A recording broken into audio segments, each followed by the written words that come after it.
Hello, everyone. I'm Jenna Paone. Welcome to Lit Chick on a Mighty Blaze. I am so thrilled to welcome Gervais Hagerty today to celebrate the release of her debut novel, Impolite Company. Welcome, Gervais. How are you? Hi, I'm great. Thanks for having me. Oh my gosh, thank you so much for being here. And I'm so sorry I butchered your name in my promos on Instagram. I was saying Gervais. I should have known. I studied French. Like, I should have known it's Gervais, which is lovely. It's such a gorgeous name. And I am over the moon about your book. I am so obsessed with this book. I cannot wait to talk to you about it. First of all, before we get into all of that, I just want to give everyone a quick background and intro on you and a little bit about the book, and then we will dive into our questions. All right? Perfect. Gervais Hagerty grew up in Charleston, South Carolina. She earned her BA in psychology from Vanderbilt University. After a post-college stint in Southern California, she returned to the East Coast, where she worked as a news reporter and producer for both radio and television broadcasts. In 2013, she earned her MBA from the Citadel, the Military College of South Carolina. And soon after, she became a professor teaching leadership communications.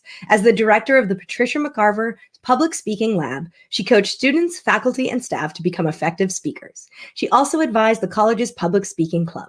She is a board member of the Charleston Council for International Visitors and serves on Charleston's Bicycle and Pedestrian Advisory Committee. She lives in Charleston with her husband and daughters. We're here today celebrating the release of her debut novel, Impolite Company. Booklist calls Impolite Company a fun read for anyone who likes to read about debutante balls, but also cares about dismantling the good old boys networks of the world, which might be the most accurate description of myself that I've ever read. Like, who loves debutante balls and smashing the patriarchy? Like, yes, please. All right. And Pop Sugar says it's the next best thing to a trip to Charleston. Country Living calls it a can't miss beach read for this summer. And Kirkus Reviews calls it a reminder of the rewards of taking the more challenging path. Welcome, Gervais, and congratulations again. Oh, thank you. We are so psyched to have you there. This book is wonderful. Just to get started, can you tell us a little bit about Impolite Company? Yeah, Impolite Company is a peek behind the veil of high society in Charleston. So like you said, debutante balls, we're thinking gloves and pearls, but it's not all sweet tea and Southern charm. There's sex, drugs, and rock and roll in here too. Of course. I love it. And I understand that this is, so, you're a Charlestonian, and one of the primary things in the book is this relationship between your main character, Simmons, and her grandmother, Lottie. And I understand you were very close to your grandmother, and a lot of this is kind of inspired by her. Can you tell us a little bit about your inspiration behind the book? Were you drawing from, life experience at all?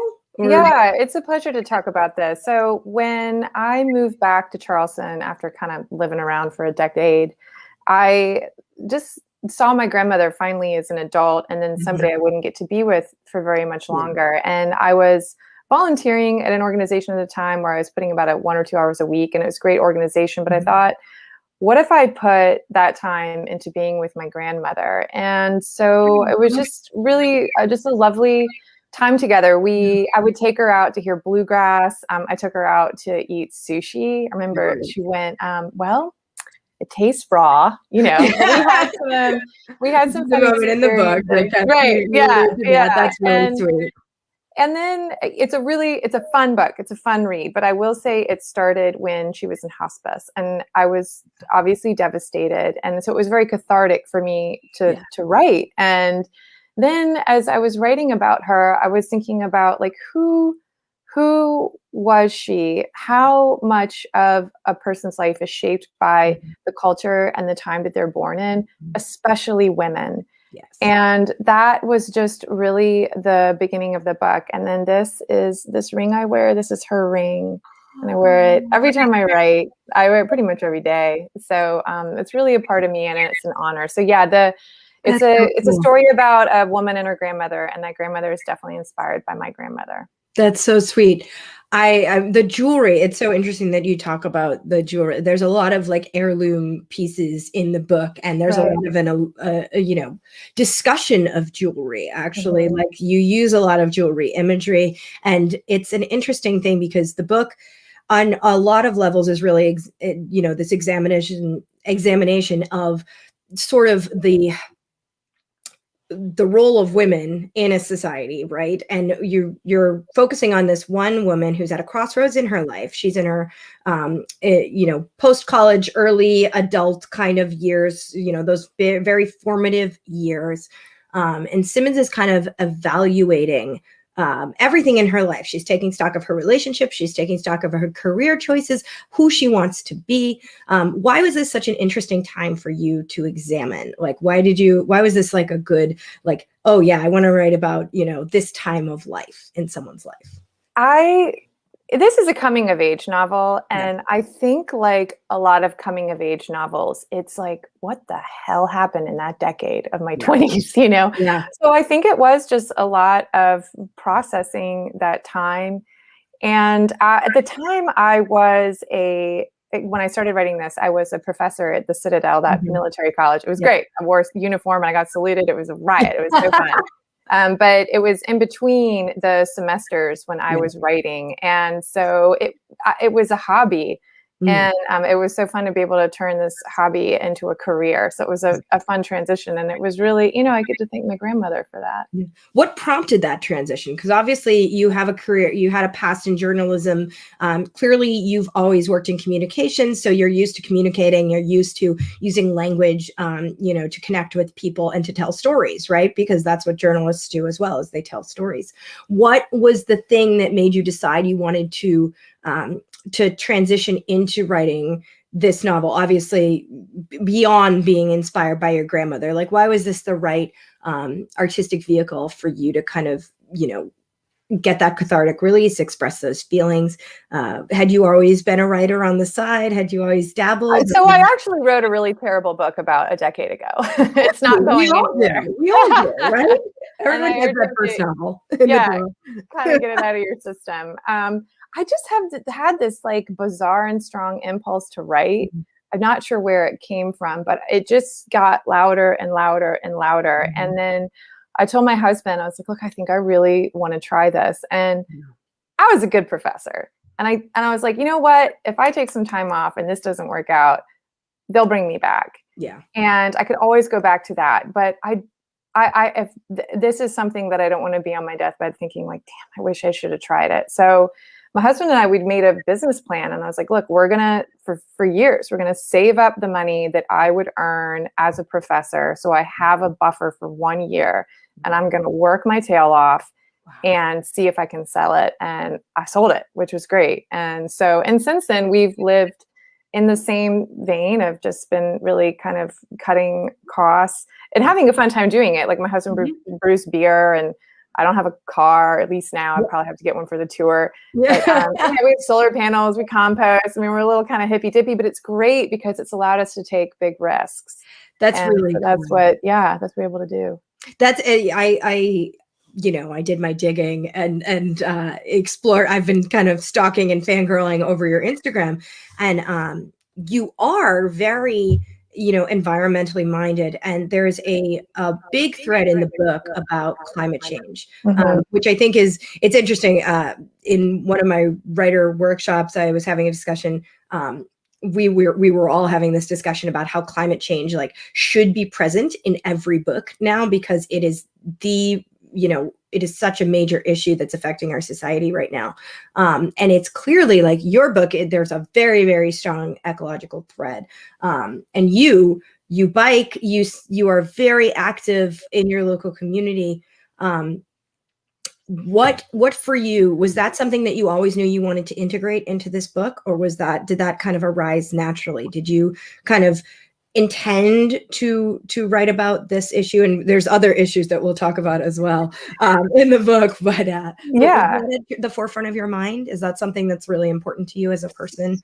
So originally, as I started writing, I mean, I had no plan, but as I edited the novel over and over and over, I was talking with a mentor that I kept nudging. Mary Alice Monroe is a writer and on Isle of Palms, and she writes about the natural world. And one bit in particular is sea turtles. And just by gently weaving the plight of this one animal, because all you have to focus is on kind of just one little thing, and then you can see how the whole world affects this, all the lives and like what we're doing. So really after kind of meeting with her, I was like, God, I want to add this in. So as I was going back, the threads became stronger, and I figured out more what I wanted my main character to want for herself.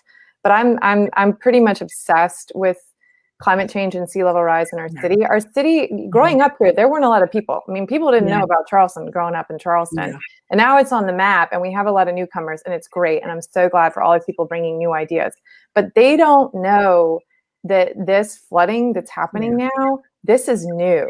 We didn't have days where you had to cancel school because of the water everywhere. Like this is definitely new, and we're seeing more. And I don't know if newer people to the area quite get the massive acceleration. And so, and we can't just as global citizens say, well, gosh, that stinks. Isn't it terrible? We have to change the way we live every day if we really want to make a difference. You know, you can't just say, that sucks, I'm going to order some things off of Amazon. You know, like it's all connected. How we, like every dollar you spend, you cast a vote for the way you want the world to be. And we need to be thinking about that intentionally over and over.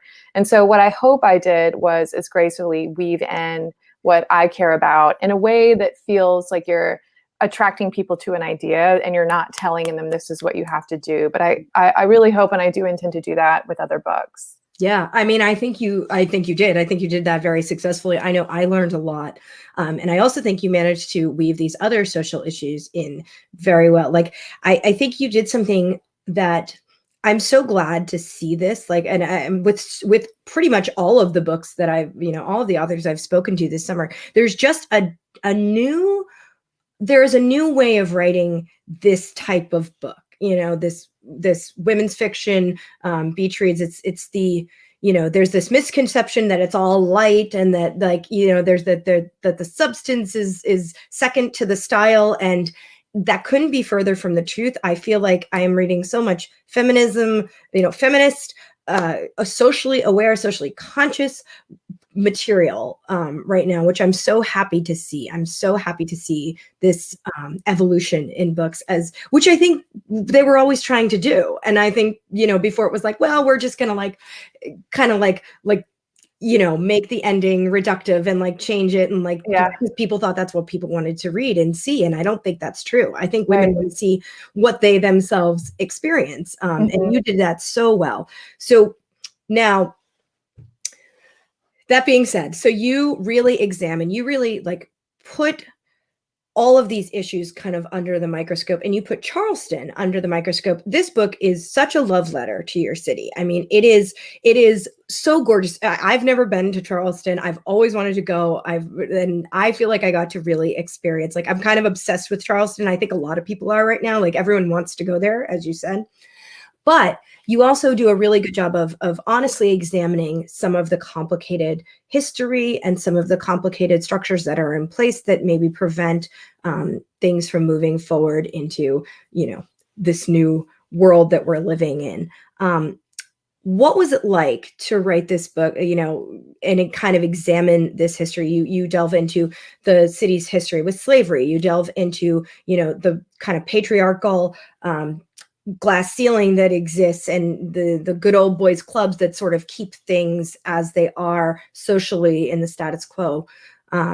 What was it like to kind of turn the lens? Did you ever have difficulty with that as somebody who loves this city, or do you feel that that's, how you are expressing your love by gently nudging it forward? It is how I feel like I'm expressing my love, because I am a daughter and a steward of the city that I love, and I want to help carry it forward in the way that I believe it should be carried forward. And we need more diverse minds at the top that are shepherding our city into the next generation. Yeah. There are good old boy clubs here. And I had an article recently in the city paper, and it says, Hagerty takes a swipe at Charleston's patriarchy. And I was like, I love that title, right? It's the best headline. It was pretty great. I was really pleased with that. However, it is just after my book is out in the world, and I'm kind of like, okay, it's out there. What are people going to say? Yeah. I'm not quite sure. But going back to even just the good old boys clubs and the power structures, and I even have like a Me Too moment in there. It is everywhere. Yeah. It is in every community. Yep. And I am honored to have a platform to share my experiences and my views, and also to be, within this group of women and people who really want to show the way the world is and bring it to a better place for women, especially. Yeah.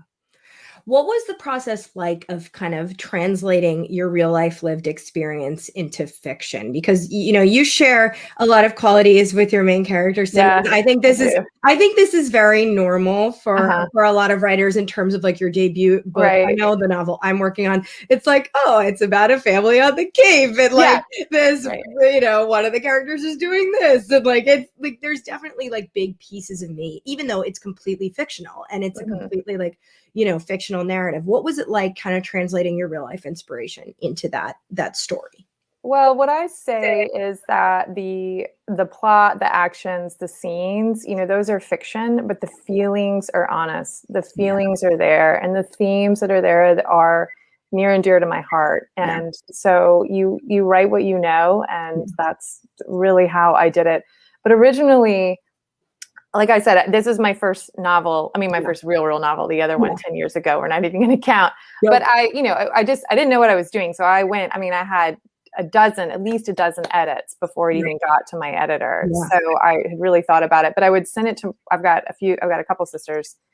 And one of them, she's the kind of sister who tell you if like, that didn't look good on you, and so it's great because she will tell you. And when she first read an earlier draft, she's like, Gervais, Simmons is a bitch.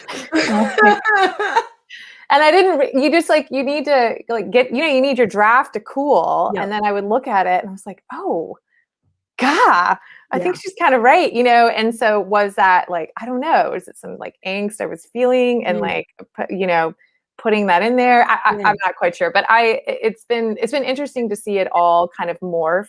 And how it changes. And there's, I don't know, this kind of capricious muse who sorts of, guides, and it's great. It's great. So it's a lot of experience, I would say, and a lot of help from other people as I've tried to move the story from feelings in myself to scenes outside.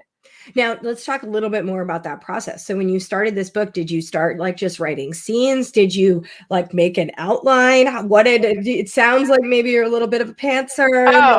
Like total pantser. Can't do an outline. I'm working on a second book and my agent's like, well, just send an outline or a synopsis. And I was like, for days, I'm just in this cloud. And I'm like, I just don't think I am a plotter. I mean, I'm not a plotter. I'm a pantser. So I just make it up, but I definitely go with scenes. I'm a visual thinker, and I think a lot of people are. And so I just I'm like, ooh, I want my characters here, and I want them to do this, and then I think I want to have sex with a drummer. So like well, maybe I'll make that get to like make up scenes and be. I'm like a domestic mom in my office, but I get to do some pretty crazy things. I get it. In my writing life. I mean, that's like kind of how we get to like try on other lives, right? Yeah, right. Other experiences. How different is this finished version from the story that you started? Like how it sounds like you went through a lot of drafts. Yeah, fortunately, I think it would be unrecognizable other than me. I just got a lot better. It's like the whole 10,000 hour thing. And I started writing this in 2016. And that's when I had a full-time job and whatnot. But I had summers off. So it took a long time. But I'm a much stronger writer, and I took a lot of red ink, and every little bit of that red ink made me a better writer, and I'm grateful for it. I love that. And so we'll go back to that in a second. But so the other thing I want to talk about style for a little bit, because you talk about it. You write in first person. We hear the story through Simmons' voice. We see it through Simmons' eyes. was that automatic? Did you start writing in first person, or did you start in third? Did you ever switch? Was there ever a moment of where you considered, I think your next book, you're having multiple narrators. Like this was very much a one narrator. I'd love to talk first about this book, and then like what made you decide to transition to multiple narrators in the next one? It was just very natural for me to do first person for this one. And at the time I was like, I like first person narration best. That's what I'm going to do. And then with this next book, it is third person with 3 different. So I've totally switched. Totally different. But has that been a struggle at all? Has that been more difficult or easier in some way? You know, it's such a different book in that this first is a coming of age, and I just had so many feelings, you know. And this one, I'm like, oh God, I really have to start fresh. And so it was really tough to get started. I mean, I think what really can spark a novel is just like one idea and one scene. And I was out on Walala Island, which is this beautiful wild island off the coast of Charleston, and I saw this home that was over the marsh, and the sun was setting, and it was the fall, and it was just this brassy light that just fired up these oak trees around it, and just the moss was just like, it was like illuminated, and there was this kind of old growth grove camellia area, and I was like, ooh, there's a secret back there, and I was like, that's where it's going to start. That's my scene. And then it just kind of came from there. Yeah. You do such a great job. I mean, this book really is, I can tell you're a visual thinker. This book is so visual. I mean, like, you really feel like you're there. Your descriptive language is so beautiful. Well, thank you. And your language in general is beautiful throughout the book. Like, I think it's a really well-written book. Thank you. It's elevated language. It's a really fun story. It's tightly written, but I feel like you pack a lot in there. Like, there's a lot of power, and your scenes are actually very short. Is that something that kind of, again, was a natural thing? Like, did you sort of like, and it's almost like, I love it. It's almost episodic some of the time in some ways. And was that something that was kind of natural, that you were doing short scenes? And then as a pantser, again, no idea. I just am like, I have a scene. I'm going to write a scene. The scene ends and I have a new scene. Now, did you go like, so like, that's like one thing I struggle with as a writer is like, I feel like I have to do like, well, and then they did A to like A point B, and then they went to A point C, and then they went to A point D. Like, I feel like I have to tell everyone like, and then she got in the shower, and then she got out of the shower, and then like, agreed. Like, where did she put her coffee cup? Did she put her coffee cup down? No, it's like, someone's going to care. It's hard. That's really hard. That's really hard to figure out. Like, what is value added? Like, what action is helping you learn something about the character or moving the plot forward? Yeah, it's a lot of editing and thinking through. And again, I think that's what has to do with like letting the draft cool, and that is very helpful for me. But yeah, definitely. I mean, actually, when we had somebody at HarperCollins, my publisher, doing one of the reviews, I had the Simmons stub her toe, but she like never got it fixed, and then like it kept hurting her, and then the editor was like, dude, she's gonna have to go to the hospital at some point. And I was like, oh, okay, like I went too far with this. Her toe's fine. It'll be fine. Yeah, exactly. But it's kind of, it's funny, like what some of these things need to end. Yeah, it's so great. I mean, I really like that about it. I also feel like you do a really good job of like leaving me wanting more, and then kind of picking up and like very quickly rehashing, like, so we know what's going on, you know, like it doesn't feel like, you know, force. Like, there's certain things, like Lottie kind of slowly reveals things about her past, and there are reasons why she doesn't tell the whole story at one time, or why she leaves some things you know, unsaid, and why there's a little mystery throughout the book. But yeah, it's all the pacing is really great in it, and it's just a fun, enjoyable read. Let's talk about some of the fun stuff in the book. I have to talk about, I really do mean it when I say like debutante balls and smashing the patriarchy. There is nothing I love more than an excuse to dress up. I love a fancy party. I love a debutante ball. I love a, you know, any sort of like, there's this very old school part of me that like loves that dressing up and pretty, and like, do you have any history in in like the Charleston debutante scene? And if so, what was it like? Like, well, yeah, I'm a former debutante. So yeah, I made my debut, and you do it. Now it's your senior year of college. It used to be when women were 18, but everybody wants to drink, and at that point you're 22. So, and you wear a wedding gown, and there are, I don't know, a dozen young women who are, debuted. They are introduced to society. And originally, it was to find a husband. But the women these days who are there, I mean, they become doctors or lawyers, or I mean, like they're very, and they often find their husbands on like Tinder or whatever, So, but it's a lovely thing because, it's interesting talking about patriarchy in Charleston, because I also understand, as a daughter of privilege, to be able to do that. It was this patriarchal system that allowed me to have those experiences. And so I hope in the novel that I've shown that I also have an appreciation for my background as well. And and it was it was an incredible time. I mean, who wouldn't want to wear fancy clothes and drink champagne and eat raw oysters? It was, it was a ball. It was a literal ball. A literal ball. I mean, I think that's true. I think one of the things you do really well is, which again, I'm so pleased to see in writing, is the idea that you can hold two opposing viewpoints about something, and you can have love for an institution and also criticize it. And again, that is a form of love, of, pointing out where we can do better, where we can, improve. I think complexity is sort of lost on a lot of people these days, and the idea of gray areas. And I do like that your book, Simmons and Waddy and everyone have clear, they do have clear viewpoints on things, but they also hold space for that complexity. Again, was that something you were thinking about when you were writing this? And like, it seems like, there, like, you seem to come from a background. I come from a similar background, I think, and I come from a similar place, albeit a very different one. Being, Massachusetts, New England, which is like a different, it's also a privileged kind of enclave in a different way, but we're also very aware and very progressive and very, like, committed to the idea of moving forward. Is that something that you struggle with in you struggle with on a daily level? Is this, something you struggle with as a writer? Is this kind of something you think about? Is this idea of...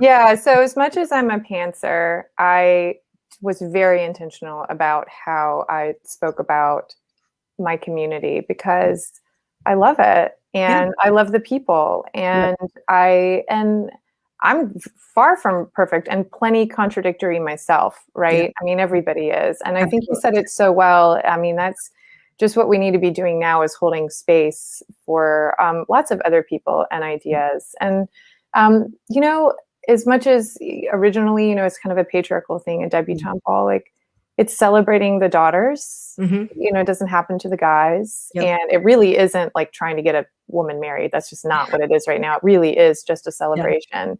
And I don't know, when my girls are older, is this something I'll want to do? I'll think about that, because it was a lovely, charming, wonderful debutante season. I do want to you brought up your daughters, and I'm a new mom. I ask every author who's a mom like this question. What was it like to work on this book because your children are young, if I'm not 4 and 6. So you were, pregnant and having them while they were in their early, first years of life while you were writing this book. What was it like to write this book? Knowing that they would read it one day, and knowing that, was that something that also kind of spurred you toward writing, was becoming a mother, or did it just kind of happen that way? I think this book was always maybe going to come out of me. Well, I like to think that. I don't know. That's a good question. I think as a mother, you want to live your life more fully as an example for your children. And, there are some scenes when they're 16, they're like, "Mom, gross," what's gonna happen. But I'm proud to show that, so my launch, I said, got canceled, or postponed. And I want to bring them to this event in Charleston on Thursday. And I want them to see me in front of a crowd, and I want them to see me in a position of power. Yeah. And so, yeah, I mean, it definitely has motivated me. Also, the messages in there as a mother of daughters too. I want to be part of this force that moves the needle in what I see the right direction in female empowerment. Yeah. Oh, I love it. What are some of your favorite things about Charleston? What are some of the things you love most about your city? Well, I mean, I guess first it's family. We're all here. We just kind of don't leave. Pretty much what I wrote on the first page. I mean, I've got cousins and you know, family and the buddies. But I'm a water baby. I love being in the water. I love going to Edisto Island, which is the readers will be taken there in the novel, and sitting in the pluff mud and kayaking. And then I grew up surfing. I'm a terrible surfer. I'm even worse than Simmons is in the novel, but I love getting knocked around by the waves. Yeah. So really it's a natural part. And it's just, it's a romantic city. Just walking around South of Broad. When you come, I suggest just like ambling around, and it's just a beautiful spot. Oh, and then just eating a lot. Eat a lot. The food. I am very into the food. Yeah. And like I'm a sucker. Everyone who watches this knows like I'm a sucker for food and novels. This does not disappoint. We have got lots of great food. And I also love like there's such like quirky things like the cantaloupe with the cottage cheese and raisins, which I think is like such a like grandmother thing. Yeah. That, like, you know, like that would be something that like my grandmother would have made for me for like a snack. Like that, like kind of like yeah, it's great. Speaking of Charleston, Elizabeth asks, do you plan to set all your books in Charleston? And that's one of the questions that I had for you. It seems like, you know, setting is so strong for you. Do you intend to set your future work in and around Charleston? So for the next few novels, I mean, I've got them in my head. This next one's in Walala Island. That's a great question. But then I was like, I got to get him back to Charleston. Yeah. And Rainbow Row is a very popular place downtown in Charleston. And I actually had a friend who grew up in one of those houses. And so I'm like, I'm taking them to Rainbow Row in this next book. So we do have scenes down there. And the third one I want to do will also definitely be downtown. And it's going to be the charging force will be the seawall that the Army Corps is planning to build around the city, which would mean when you come to visit, if you would take a walk and look around our beautiful city, you would see a wall and you would not see water. And our city has been talking, there's something called the Dutch Dialogues, when a bunch of our officials went to Amsterdam to talk about how do we manage water? Let's go to some place that has been. But I'm hoping, and I want to be part of like getting people to pressure the leadership to like everything, all of that research has said is we have to work with the water, not against it. And the seawall that's going to cost hundreds of millions of dollars only accounts for protecting waves from hurricanes, not rain from overhead, which could turn our city into a toxic bathtub. I mean, it's wild. It's fascinating. Anyway, but back to your story about where the point is. And then I want to do a historical fiction there too. Yeah. Oh, good. So just kind of keep mining Charleston. I love that. Do you think of yourself as a setting-based writer? It seems like you do, like that the setting, like the stories come from. I would think so. I would guess so. I mean, I've only really got one out so far, but you'll have more. Yeah, they're coming. It's like the floodgates have opened. Sorry, not to use it. You know. A hot spot, from that.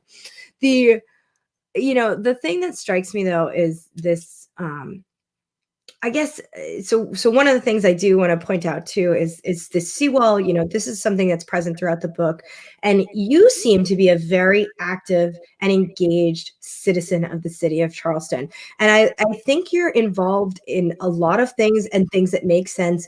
Do you have any tips for people out there who are looking to become more involved in their own local communities? I think you're somebody who seems to do a really good job of that. Like I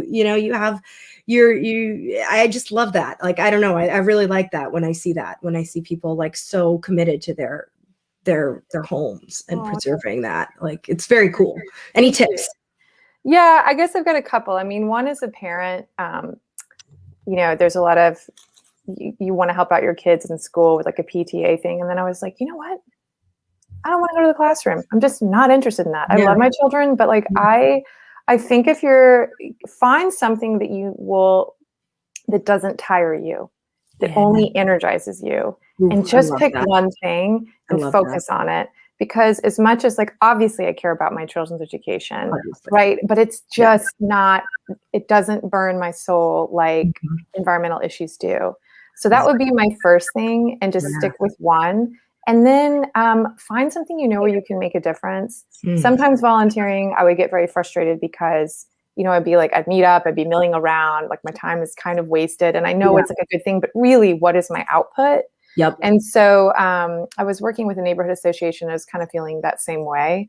And then I was through just conversations with somebody, I was asked to be on the city's bicycle and pedestrian committee. Oh yeah, because I was trying to get speed humps in my neighborhood. And then I met the city council member and yada, yada, yada. And that's been great. So just about every other month, we're in a conversation about transportation in the city, which a huge part of global warming happens from transportation.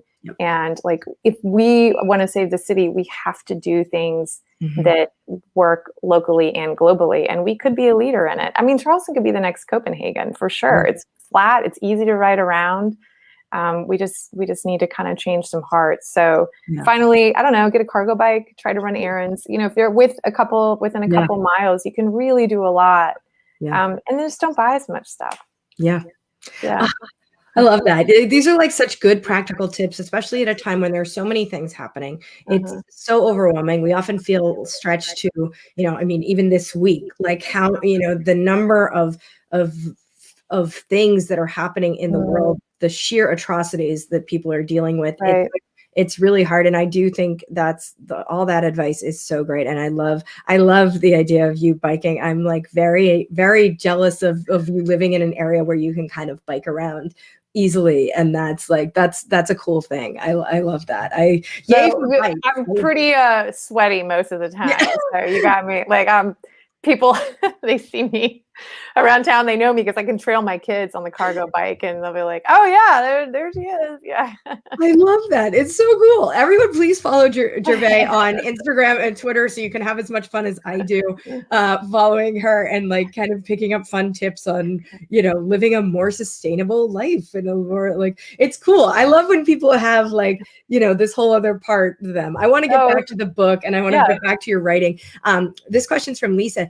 Does Gervais have a special place where she writes? Do you have a routine? Do you have an area of your home, or maybe before the pandemic, a public place? What's your writing process? Oh, well, that's such a great question. And I love it because that makes me able to brag about my bookshelves. So if you can kind of see them behind me, I built these all by myself. There are two of them. There's one on the other side. So a while ago, this room, it's downstairs. We use it as a guest bedroom. And I'm like, what are we doing? For two nights, 5 nights out of the year? No. I'm a writer now. This is my space. And so I had another friend who was a writer, and she walked in before I had redone the room, and she walked right out. She's like, bad juju everywhere, not even going in here. And I was like, oh yeah. Cause I just was a hot, sweaty mess, and I'd lock the door and try to write where my kids are screaming the other side, just desperate. But then I was like, I'd left my job to do this. I need a sacred space. So this is, my husband and I put in the flooring ourselves, put in hardwood floors. And then I was determined to make my own bookshelves. So when my editor had my book over the fall, in October, not even a year ago, I was like, I'm building bookshelves. I'm learning how to do this. And so I was going to lumber yards and all this measuring and learning how to use a circular saw. And it was great. And anyway, so I'm very glad for that. And it's cool because the bookshelves I'm very intentional about which books go in there because it is my space. And most of it's by women, and most by women who have helped me in some way. And there's one shelf that feels like it holds the most reverence. You guys can't see it, but it's on this side. And that's where I put a lot of Sue Monk Kids books. And I wrote her about it. And I said, and I have this bookshelf that I built. Here's my book, and would you write a blurb? And now her blurb is on the cover of my novel. So, and it's a great blurb. So let's talk about this group of women a little bit, because in your acknowledgments, you talk about a lot of these women. I do. Obviously, Mary Alice Monroe is a big supporter of yours, a big mentor of yours. There's this wonderful group of women authors and Southern women authors that you're a part of. What does it mean to you to be, a part of this club and like to actually work with this? I find that the book world is so accepting and so open, and it's like very odd to me because I come from the music industry where it's not like that. And like this is like, it's just so great. So I see women helping women all over the place. Yeah. Is that special to you to be part of this group? And like, how did that come about? How did all that kind of happen? It means everything to me. And it's that group that got me to this moment that I'm in right now. I used to go away instead of being in this room. I'd beetle on over to a coffee shop down the street. Heirloom, you got to go there, check it out when you come by. Yeah. And that's where I would go and write. Where was I going with this? Help me out. We're talking about the women and the group of women that you're part of, and how did it all come about? Thank you. I'm reading the City Paper, that thing I referenced, that book, that publication I referenced, and I saw the picture of a woman, and she had a new book out, and I was like, "Who is this? I want to write a book.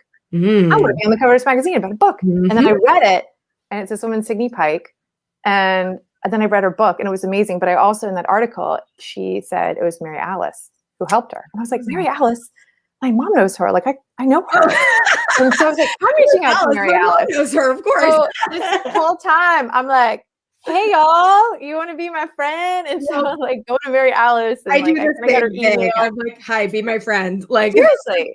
And that's what I've done. I mean, I've pretty much stalked my friendship and within the writing community, and it has worked really, really well for me. So that they've been amazing. Last night, Mary Alice put together an event for me on Wild Dunes. It was a lovely event. And especially after my launch got canceled, like it was even like just doubly better. And I mean, she's helped me edit the book. She helped me find my editor. She gives me business advice. I would not be here without her. And that is why her name is the first word that you'll see in the acknowledgements. Yes. That's so cool. I love that. There's something special about the book world, and especially how women help each other and like kind of pass down. And I think it's very fitting that your book is the product of strong women helping strong women. I think that's ultimately at the heart of your book. Yeah. Is this. It's so cool. I love your book so much. I love you so much. I have a total girl crush on you. Like you're my kind of woman. I don't know, a woman who builds her own bookshelves while also writing her book, and like a woman who knows her way around like boats and outdoors and like the beach, like in the ocean. Like that's my jam. It's so much of this book is just it's just a wonderful, enjoyable read. And it's a thought-provoking read. It's an emotional read. It really gets every kind of, and it's going to make you laugh. It's going to make you cry. I can't recommend it enough.